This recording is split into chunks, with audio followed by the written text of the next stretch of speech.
వర్గ సమీకరణము సాధించేటప్పుడు x యొక్క గుణకము తీసుకోవడంలో పొరపాటు చేసినచో మనకొచ్చే మూలం యొక్క మొత్తము తప్పు అవుతుంది, కానీ లబ్ధము కరెక్ట్ అవుతుంది. ఎందుకు అవుతుందో చూద్దాం. ఒక వర్గ సమీకరణం తీసుకున్నాం. x² + bx + c = 0. మూలాల మొత్తము -b/a.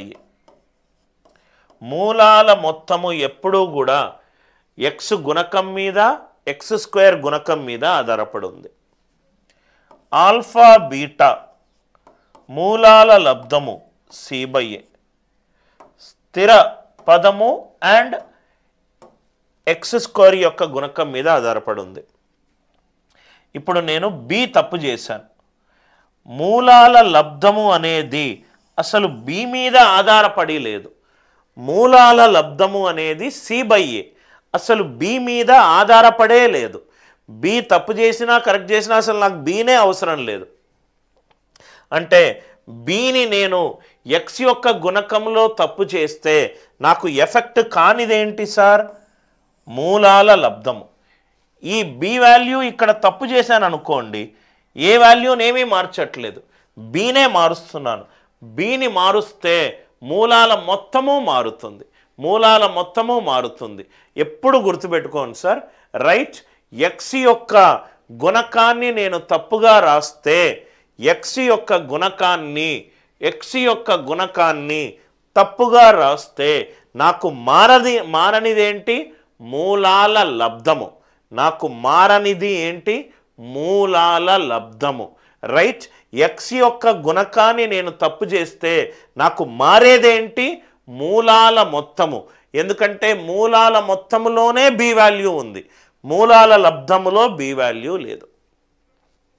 Alpha beta c/a. Alpha beta c/a. Alpha beta c/a అంటే x యొక్క గుణకాన్ని నేను తప్పుగా రాస్తే మూలాల లబ్ధము మారదు, మూలాల మొత్తము మారుతుంది. మూలాల మొత్తము మారుతుంది.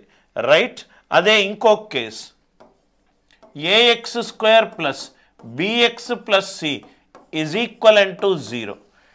ax² + bx + c = 0. మూలాల మొత్తము -b/a. మూలాల లబ్ధము c/a. సపోజ్గా c మారిందనుకోండి, స్థిర పదము మారిందనుకోండి, స్థిర పదము లేని వాల్యూ ఏంటి? మూలాల మొత్తము. c గనక మిస్టేక్ గనక అవుతే ఇది మారదు, మారేదేంటి? మూలాల లబ్ధము. నాకు c ఎక్కడుంది? మూలాల లబ్ధములో ఉంది. c ఎక్కడుంది? మూలాల లబ్ధములో ఉంది. నాకు స్థిర పదము గనక నేను తప్పు రాస్తే లబ్ధము మారుతుంది, కానీ మూలాల మొత్తము మారదు. b గనక నేను తప్పు రాస్తే మూలాల మొత్తము మారుతుంది, కానీ లబ్ధము మారదు. మూలాల మొత్తం మారుతుంది, కానీ లబ్ధం మారదు. అందరికీ ఈ లాజిక్ క్లియర్గా అర్థమైందా? ఒకటేమో b వాల్యూ మారితే ఏది ఎఫెక్ట్ అవుతుంది, ఇంకోటేమో c వాల్యూ మారితే ఏం ఎఫెక్ట్ అవుతుంది. c ఎక్కడ ఉంటే అక్కడే ఎఫెక్ట్ అవుతుంది. c ఎక్కడుంది? మూలాల లబ్ధములో ఉంది. ఇక్కడ b మారిందనుకోండి, b ఎక్కడైతే ఉందో అక్కడే ఎఫెక్ట్ అవుతుంది. ఆల్ఫా ప్లస్ బీటా -b/a మూలాల మొత్తం దగ్గర ఎఫెక్ట్ అవుతుంది. అందరికీ లాజిక్ క్లియర్గా అర్థమైంది కదా సార్? ఒక ప్రీవియస్ ఇయర్ క్వశ్చన్ ఇది చూడండి సార్, ఈ టేబుల్ మీకు అర్థం కావాలి. ax² + bx + c = 0. ఇది వర్గ సమీకరణము. ఇది x² యొక్క గుణకము, b అనేది x యొక్క గుణకము, c అనేది స్థిర పదము. ఫస్ట్ చూడండి సార్, x యొక్క గుణకము మారింది. x యొక్క గుణకం మారిందంటే b మారింది. b ఎక్కడుంటుంది? మూలాల మొత్తములో ఉంటుంది. మూలాల మొత్తము x యొక్క గుణకము. రైట్?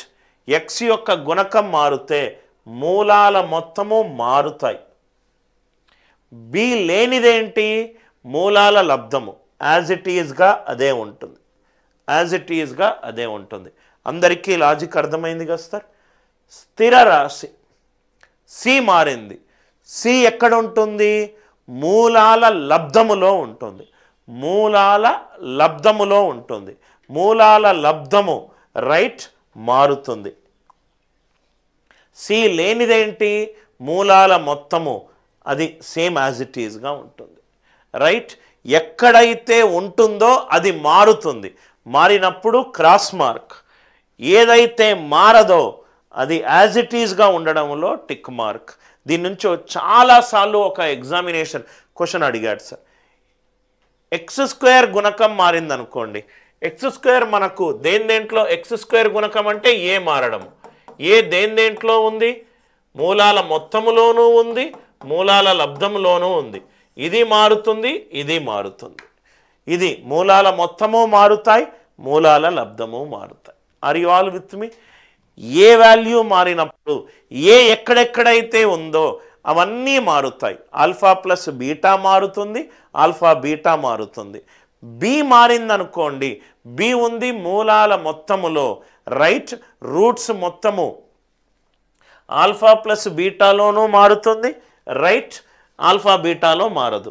సి మారిందనుకోండి, ఆల్ఫా బీటా మారుతుంది, ఆల్ఫా ప్లస్ బీటా మారదు. Are you all with me? చాలా ఇంపార్టెంట్ టైప్ సార్, రైట్. వర్గ సమీకరణంలో ఇది మోస్ట్ ఇంపార్టెంట్ టైప్. దీని నుంచి వచ్చిన ఒక ఎగ్జామినేషన్ క్వశ్చన్. ఉపాధ్యాయుడు రూపంలో ఉన్న వర్గ సమీకరణాన్ని బోర్డు మీద రాసి దాని మూలాలను కనుక్కున్నాడు. ఒక వర్గ సమీకరణం ఉంది, దాని మూలాలను కనుక్కుంటున్నాడు. విద్యార్థి ఎక్స్ యొక్క గుణకాన్ని తప్పుగా రాశాడు. ఎక్స్ యొక్క గుణకము a x square plus b x plus c. X యొక్క గుణకము అంటే బి తప్పుగా రాశాడు. బి తప్పుగా రాస్తే మారేదేంటి? మూలాల మొత్తము. మారనిదేంటి? మూలాల లబ్ధము. ప్రోడక్ట్ ఆఫ్ రూట్స్ సేమ్గా ఉంటుంది, ప్రోడక్ట్ ఆఫ్ రూట్స్ సేమ్గా ఉంటాయి, ప్రోడక్ట్ ఆఫ్ రూట్స్ సేమ్గా ఉంటాయి. మూలాలు ఏంటి సార్? 3 18, 3 18ల 54. ఆన్సర్లో ప్లస్ 54 ఉండాలి. ఇది ఉండదు, ఇది ఉండదు. ఎందుకంటే ఎక్స్ యొక్క గుణకము తప్పు రాస్తే మూలాల లబ్ధము చేంజ్ అవ్వదు. మూలాల లబ్ధము 3 18ల 54. మరొక విద్యార్థి స్థిర రాశిని తప్పుగా రాస్తాడు. స్థిర రాశి సి గనక తప్పుగా రాస్తే ఏది సేమ్గా ఉంటుంది? Alpha plus beta. Alpha plus beta అంటే sum of the roots. Sum of the roots ఏంటి సార్? రైట్. 15 అంటే సమ్ ఆఫ్ ది రూట్స్ మారదు, 15. ఇక్కడ ప్రోడక్ట్ ఆఫ్ ది రూట్స్ మారదు, 54. ఈక్వేషన్ ఏమవుతుంది? X square minus of alpha plus beta x plus alpha beta. Answer ఏంటి sir? X square minus 15x plus 54 equivalent to 0. ఇది నేను at least ఒక 100 సార్లు డిఫరెంట్ ఎగ్జామినేషన్స్లో చూశాను. ఒక వర్గ సమీకరణం ఉంది, టీచర్ మూలాలు కనుక్కున్నాడు. ఒక స్టూడెంట్ ఏమో ఎక్స్ ముందున్న గుణకాన్ని తప్పు చేశాడు.